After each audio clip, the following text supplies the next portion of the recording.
Hey everybody, Todd Bettenhausen here with another one of my sim racing videos. Today we're looking at a new range of products from Fanatec. I've been chosen by the iRacing community to be a community tester for these new products. I appreciate that very much. I'm going to try to do my best to do a good job here. I've got my brother Kerry assisting me. Yo. Hello everyone. There he is. He's the guy behind the camera. So we're going to take a look from left to right at the ClubSport Wheel base, BMW M3 GT2 rim, the Formula rim, and the ClubSport V2 pedals. I've never owned any Fanatec products before. I've taken them out of the box, and right now I know about what you know. Kerry does have some experience with the ClubSport pedals, so maybe he can add some perspective when we get to that point. So let's take a look at the wheel base first. It's going to look pretty familiar to anybody who has the ClubSport Elite wheelbase, with one important exception, and that is that we have a quick release. Something people have wanted for a long time. This isn't a standard race car quick release. You can't put any wheel on it. It's a proprietary Fanatec design. It includes electrical connections, and the force feedback of this wheel will not function unless you have a Fanatec wheel attached. The Fanatec wheels do have chips in them, they do have firmware, and as soon as you remove the wheel, all the force feedback stops. That's a safety feature so that the wheel doesn't take off while you're trying to change. You can hot swap these wheels. A few features on the front. The on-off button is labeled as a start button. You can see that these are belt adjustment points. We're admonished not to do that. Also, we have these 4 mounting points, which Fanatec promises will be used for future accessories like iPhone holders and so forth for telemetry output. We'll take a look down inside the wheel. Kerry's ahead of me there. He's prompting me, which is good. Keep me on track here. This is similar inside to the Elite wheel. It feels very smooth when I turn it. You can see the large heat sinks on the motors at the right, the circuit board in the rear. High quality belts, looks like good stuff inside. This thing has the look and feel of a solidly engineered, solidly built product. We'll go around to the back side and we'll look at something that really impresses me. This is the way all wheels, in my opinion, should be built. Every cable is modular. Desk drawers, roll over it with your chair, dog or cat gets a hold of the cables, no problem. They all plug in right there. We also have a nice adapter piece on the bottom that tips the wheel up at about probably a 15-degree angle. Or you can hard mount the wheel directly to your sim rig by removing these 3 screws right here, which is what I'll be doing. And we'll look at the test platform here in a moment. Nice black crinkle paint there. Heat sinks on the side. That's a very, very nice looking piece of hardware. I mean, it looks like you would expect a $450 or 450 euro wheel base to look. Top quality stuff. Yeah, nice black anodized brushed aluminum faceplate there. All the hardware is matching, kind of plated almost a black chrome or gunmetal color. Yeah, really, really great looking stuff. Let's look really quick at the accessories that come with the wheel. I thought people might want to see the size of the power brick. Here's your separate power cable. Again, kind of pet-proofs the whole thing. You have a USB A to B cable with a right angle end on it. Here's a cable with a couple of proprietary connectors. I don't understand the Fanatec way of doing things yet. I'll learn more about that later. We've got some hardware here. I'm not even sure what that's for yet. We'll learn together as I set this up on my rig. Time to get to the good stuff though, and I know a lot of people want to see this. There's a lot of pent-up demand for a good GT rim. Here it is.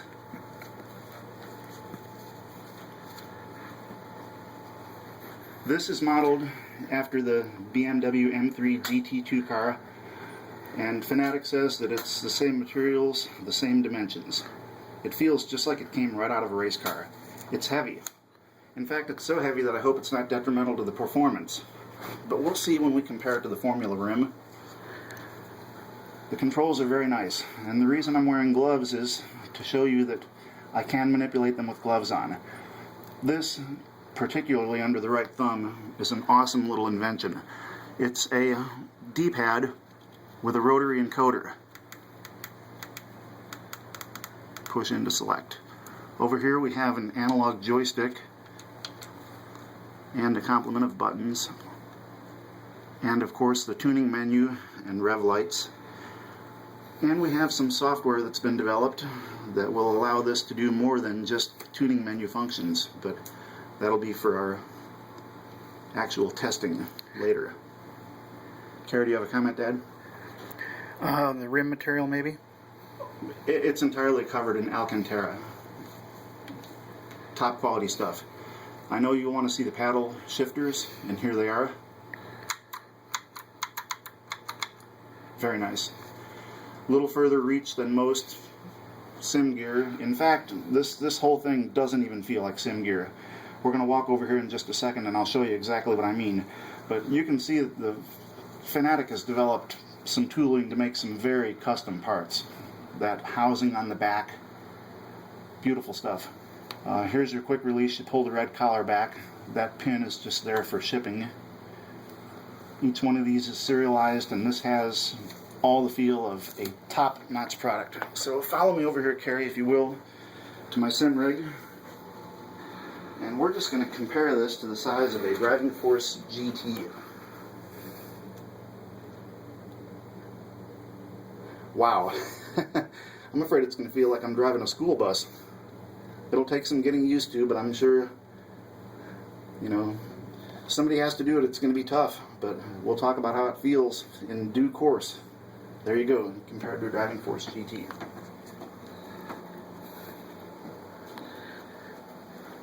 Here's the rim that I'm excited about. This is what they call their Formula rim, and it's a generic open wheel Formula car rim. It doesn't have all the features of a Formula One rim, but it's ideal for Indy cars or any other open wheel, open cockpit Formula type car, and it feels great to me. You can see the button layout, comparing it to the BMW wheel. And let's take a quick look at the packages. It would be a good time to do that and compare their features. Let's go back to the back side of that Formula rim and also maybe demonstrate that it has that encoder, the rotary encoder with the push button. Yeah, it's the same controls. Rotary encoder, same place. Analog joystick, the same tuning menu indicator. It has a different set of rev lights. They're larger than the BMW M3 GT2 rim. It has that nice anodized brushed finish, just like the front of the wheel housing itself. The back of this thing is all custom molded. The paddles look small, but in operation they're very nice. They're right where you need them to be. And that all-important hot swappable quick release, again with the shipping pin in place. Great stuff. I mean, and this thing feels like a feather compared to the GT2 rim. It doesn't feel cheap. There's just a lot less here, and I'm really curious to see when we get to doing some performance evaluation just how much it does or does not affect the performance due to the extra mass. And that's inertia, and it takes energy to speed it up and slow it down, so we'll see how it does. Comparing the wheel features here, go ahead and give everybody a quick look. You can see the number of buttons and so forth. Fanatec's developed some really nice retail packaging here, even though to my knowledge they don't sell this stuff at retail. I thought everybody might like to have a quick look.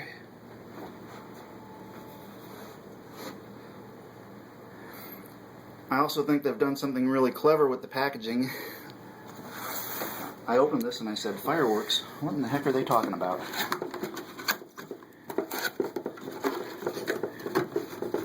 Fireworks, champagne, grid girls, not included. Well, that's my first disappointment right there. I wanted grid girls. The base also has a similar theme going. The what? let's go ahead and look at the features quick. I got them. You can see 900-degree rotation, PC and PS3 compatibility. No Xbox 360. You have to get the Elite wheel for Xbox compatibility. The beginning of a legend. So our expectations are high. Bold claim. Fanatec has told us that our expectations are very high. Also, there's a fancy bag. All these major components are in a fancy bag for what it's worth. That's why he's here, to keep me on track. Everything comes in these nice bags. I'm hoping it's a long time before this stuff sees its bags again. But it's a nice touch. When you unbox this stuff, you pay good money for it, and it makes a very nice impression. So we'll get that out of the way. And we'll move on to the part where Carrie can probably be the most helpful to me, and that's the ClubSport V2 pedals. And they've done some nice things to enhance the appearance now. We've got two-tone, we've got some black anodized aluminum, the same brushed finish as the face of the formula wheel and the wheel base itself. Nice clear anodized pedal faces. Give you an idea of the travel of the throttle, the brake, and these are all at default settings. I haven't put any oil in the damper. That's a new feature we'll talk about here in a second. And probably the biggest change, this is cool. The clutch actually has a clutch feel. You can feel it release. It's initially hard to press, and then it releases and it softens up at the bottom of the travel. They've done this with this little over center mechanism right here. Yep. It's a nice enhancement. It's the first for me in sim racing gears to have a clutch that they've attempted to actually make feel realistic instead of just having a slightly heavier spring in it than the throttle pedal does. Now you can see that the brake system, this is something a lot of us like to mess around with RC cars too. Something that'll look a little bit familiar. It's an oil-filled damper like you'd see in an RC car. It's supposedly designed to make the brake pedal feel a little bit smoother, a little more realistic, a little bit more like a hydraulic system. And when we look at the accessories here, there are two viscosities of damper oil that are included. Some more hardware. Again, a USB A to B cable. It's nice to know that you can not have to run anything down when you buy this stuff. You can go racing. And another one of these proprietary Fanatec cables that I don't know much about yet. Yeah, a couple things I noticed. My ClubSport pedals were an early model that had the, I believe they were nylon bushings. This has I believe they're bronze. Or brass, maybe. And you can see right there in the center of the frame on the brake pedal that all the bushings are metal rather than plastic. Also, my set of pedals had the earlier Hall effect sensors, the ones that were out in the open.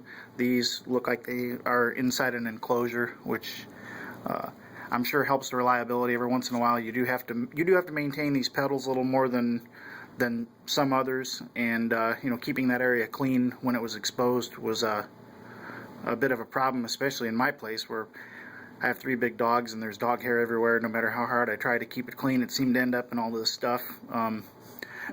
Looks like the load cell is the same as before, or very similar, without getting too close to it here. Also, we've got the same knob to adjust the braking threshold, the resistance on the pedal to reach your threshold braking point. A little bit better labeling. Everything just looks to be It looks like a cut V2. above, V2, it's more refined. Yeah, more refined, just a better execution all around. Let's take a look underneath here real quick. These do have hard mounting points. It has rubber pads on it, but under these rubber pads there are aluminum brackets, and you can bolt these down and hard mount in your cockpit. And that's a nice time to talk about cockpits, because I've had an ongoing cockpit project over at the iRacing forums, and it's going to be the test platform for all this stuff. And these pedals will be hard mounted. So let's go ahead and take a look at it real quick here. 3 monitors, 25-inch. They wrap around to a full 179-degree field of view, just like iRacing the maximum that you can set. So everything's the right size, it's in the right place. I've been using my trusty Driving Force GT. Here's the RSF paddle shift system mod that I featured in an earlier review. It's holding up well, it's working great. It's a great addition for this wheel. And again, for $150 or less, this is a dynamite wheel. If you want to get started in iRacing, you want to get your feet wet, by all means try it. Some of the best sim racers around still use that wheel. Yes, they do. Our friend Tim Doyle just finished second in the iRacing Indy 500. Sitting in this very rig. So we'll take a quick look here. Here's Pat Dotson's G seat. This is kind of some bonus coverage here. This is the GS3. He's building the GS4 now. Again, similar in operation but refined. These platforms, these paddles, if you will, move to simulate G-forces. Bumps in the track, braking, acceleration, lateral forces, you name it. You've got quarter scale, basically RC servos, and a controller board here. I've done some modifications to this. It does look a bit unfinished, but when Pat builds these, they're all enclosed. They look very very refined, to use that word again, compared to this. This is my 80/20 cockpit. It's really about 3 years of development, doing things with MDF and so forth, and we're finally to this point. And right now I've got my CST F1 pedals in there, my 3-pedal F1 set. I like using these because sometimes we take these to trade shows or public events and we want the very ruggedest stuff we can get. So there's my pedals, soon to be replaced with the Fanatics for testing. We build our own PCs here. This is a Z77 platform. It's an i5 2500K. We've got a 7970 ATI graphics card, solid state drive, 8 gig of RAM, purpose built for iRacing. 1 terabyte drive for trading paints, for paint schemes. Purpose built for iRacing. Might show a little bit more of our cockpit construction here. Instead of using the typical swing arm mounts, we've used the 80/20 structural framing material to hold the monitors as well. The only custom part in here is these angle brackets that hold the monitors on. They're made from 1.5 by 1.5 inch aluminum angle. But what we're in the process of doing, and I haven't really talked about this yet, 80/20 will be offering under one part number kits to build cockpits similar to these, but even better. We're going to have them in 18 and 24 inch width. We're going to have either adjustable angle brackets here, or we're going to offer them in 30, 45, or 60 degrees, which we have here. Side monitor angles. The more open angles work better for smaller monitors, and the closed up angles to 45 and 60 work better for bigger monitors. Carrie, do you want to add something? I was just going to mention that using, this is a 30 degree or 60 degree mount, depending on which angle you measure, but we've talked about starting out with a 45 degree and actually slotting this hole into an arc shape right here so that you can adjust the angle as well as slide the monitors in and out and bring the bezels together nice and close. And these are really rigid. You might want to just... Yeah, they are. They're solid. I mean, we're moving the whole cockpit here. That's the bottom rails actually flexing. Yeah. So we're going to have these again in varying widths and varying angles. It might be possible also to do the kit in black. I'm not sure. But here's the exciting news. All this MDF is going to go away. I'm almost done developing the sheet metal for a fully adjustable PC and wheel shelf and pedals shelf that accommodate all the major pedals. Fanatec, Logitech, and CST F1. And Thrustmaster T500 right, RS. T500 RS. And I'm glad you mentioned that. Carrie does have a T500 RS right now.